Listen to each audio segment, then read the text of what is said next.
श्री सद्गुरु महाराज की जय। श्री सद्गुरु महाराज की जय। बेटे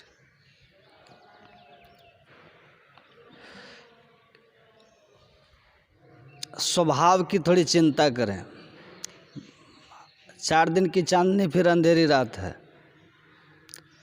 आंखें कोटरों में धंसेंगी, कमर कमान के तरह से झुकेंगी, लाठी हाथ में जरूर आएगी एक दिन। कितने दिन तक सुंदरता रखे? सुंदर दिखना अच्छी बात है।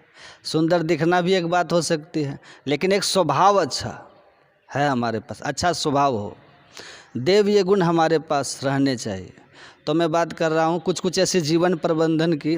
एक बात मुझे और आती है, बहुत अलग तरीके की बात है।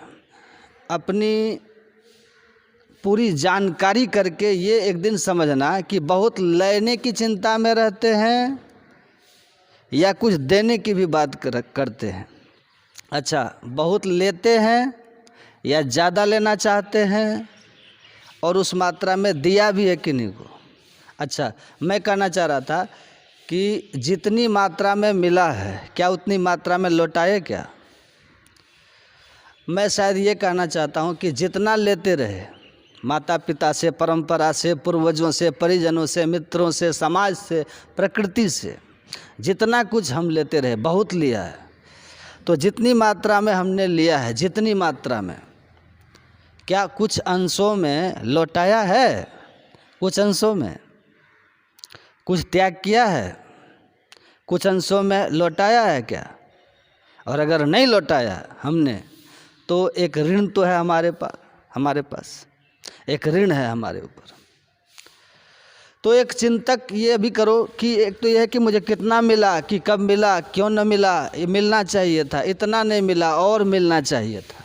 कभी एक बात ये कभी सोची जा सकती है कि मुझे कितना देना चाहिए था और मैं क्यों नहीं दे सका? मैं इतना और दे सकता था, मुझे ये और करना चाहिए था। तो जो अवसर हाथ से चूक गए हैं उन पर कभी पछतावा होता है कि नहीं? जो अवसर हाथ से चूक गए हैं उन पर कभी पछतावा होता है कि वो एक अवसर हाथ से निकल गया जिसमें कुछ दिया जा सकता था, उसमें सम्मान दिया जा सकता था, उसमें क्षमा की जा सकती थी, उसमें उतनी अधिक दोष और दुर्गुण नहीं थे जितने मैंने समझकर उपेक्षा की, उपहास किया, या वो ऐसे अवसर थे जो सही नहीं थे, मुझे और अच्छा करना चाहिए था।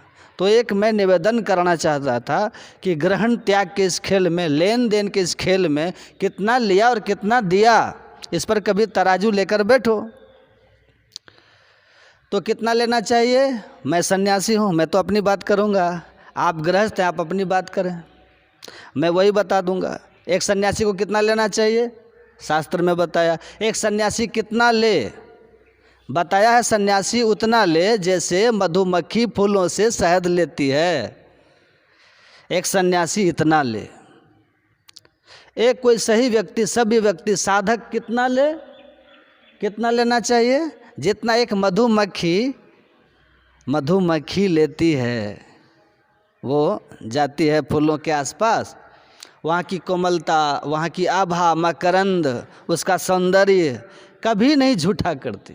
वो अधूरा नहीं है होता, वो उच्छेष्ट अनुभव नहीं करता, छला हुआ, ठगा हुआ अनुभव नहीं करता। ऐसा कभी नहीं अनुभव हुआ फूल को कि उसमें कुछ अधूरापन है, कोई उसमें से कुछ छीन ले गया, उसे झूठा कर गया।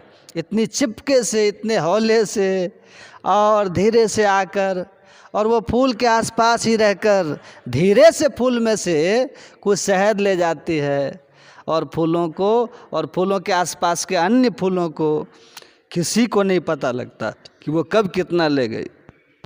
और अगर उसने इकट्ठा भी कर लिया है तो भैया वो दूसरों के काम आता है? अगर उसने इकट्ठा भी कर लिया है, कुछ ले भी लिया है, पहली बात तो ये कि उसमें उसने सदुपयोग कर लें, नहीं तो समाज ले लेगा। और अगर मान लो छूट भी गया है तो दूसरों के काम आते, दूसरों के। कितना लें हम? कितना सम्मान चाहिए? मैं जीवन प्रबंधन में एक बात और कहना चाह रहा था, दाता बने, दीन नहीं बने। दाता बने, दीन मत बनो। ये एक बहुत बड़ी, मैं आपको मनोविज्ञान बता रहा हूँ, इसको बहुत ध्यान से सुनना। जैसे दाता का अर्थ हमको दोनी बनना है, महाराज जी ने कहा था लो हम सेठ बनेंगे, हम नहीं। दाता का अर्थ है देने की भावना, कि मुझे देना है, मुझे सम्मान, सहयोग, प्रेम, संवेदनाएं, आदर, दूसरों के समर्थन में, ऐसे। तो जिस दिन आपके भीतर में, मैं मनोविज्ञान बता रहा हूँ, जिस दिन आपके भीतर में दाता भाव जगेगा, देने की भावना जगेगी, उदारता जगेगी, सद्गुण धारण करने की, ग्रहण करने की, या उनके प्रशंसा के भाव जगेंगे। दाता भाव ईश्वरीय भाव है। दाता का अर्थ है ईश्वर। एक ईश्वरीय गुण के साथ जुड़ जाओगे और परमात्मा को लगेगा ये मेरे गुण के साथ जुड़ रहा है। सच मानिए, ईश्वर आपके साथ जुड़ जाएगा, आपके साथ प्रकृति जुड़ जाएगी। क्योंकि प्रकृति को देना आता है, प्रकृति देना जानती है। हर पल वो बिछी हुई है, हर पल वो बिखरी हुई है, हर पल वो, एक पल भी ऐसा नहीं है जब वो ले रही है। सच तो ये कि हम कुरूप कर रहे हैं, कितना कार्बन उत्सर्जन कर दिया, कितना कार्बन डाइऑक्साइड फैला दी, सारे आकाश को ध्वस्त कर दिया, उसके वो जो उनके परत को, धरती को बंध्या बना रहे हैं, पूरे वन उपवन आहत है, पूरी प्रकृति हमारी ध्वस्त हो रही है, पूरा का पूरा लोक मानस त्रस्त है। ज़्यादा लेने की, दोहन इतना, उत्खनन इतना, अभी चाहिए बहुत भंडार। जो होल्डिंग एटीट्यूड है क्या, मैं तो बहुत इकट्ठा कर लेना, हमें तो इतना नहीं करना है। जीवन प्रबंधन के लिए ये बहुत आवश्यक हो कि आप दैवीय गुणों का अपने भीतर संचार करें, दैवीय गुण ग्रहण करें, एक ईश्वरीय प्रकृति बनाइए। मैं जैसा हूँ, जिसका हूँ, वैसी मेरी प्रकृति रहनी चाहिए। ममे वांसो जीवलोके जीव भूत सनातन, मैं ईश्वर का अंश हूँ, मेरी प्रकृति दैवी प्रकृति, पारमार्थिक प्रकृति रहनी चाहिए। मेरा वैसा ही दृष्टिकोण रहना चाहिए। कुछ एक छोटी सी बात और कहना चाह रहा हूँ, बिल्कुल अलग बात, इससे अलग हटकर बात। जैसा दृष्टिकोण बनाओगे या जैसी धारणाएं बनाओगे या जिस तरीके के ढंग से एक जीवन का ढर्रा बनाओगे, वैसा ही बनता जाएगा। एक ढर्रा जैसा बना दोगे। संयोग से बहुत शुरू में जब हमारी कुटिया थी, उसके पीछे बहुत बड़ा मैदान था, बहुत बड़ा मैदान था। बिल्कुल वो उस मैदान के पीछे एक पगडंडी थी, आड़ी तिरछी बाकी टेढ़ी एक पगडंडी थी। एक गांव से लेकर नगर को जोड़ती थी वो पगडंडी, और मेरी कुटिया गांव और नगर के बीच में थी। एक वो मेरी कुटिया पूरे नगर में ही थी, लेकिन वो बिल्कुल बीच में थी। उधर से कहीं गांव शुरू होता, और अब तो मल्टी स्टोरी बिल्डिंग है वहाँ।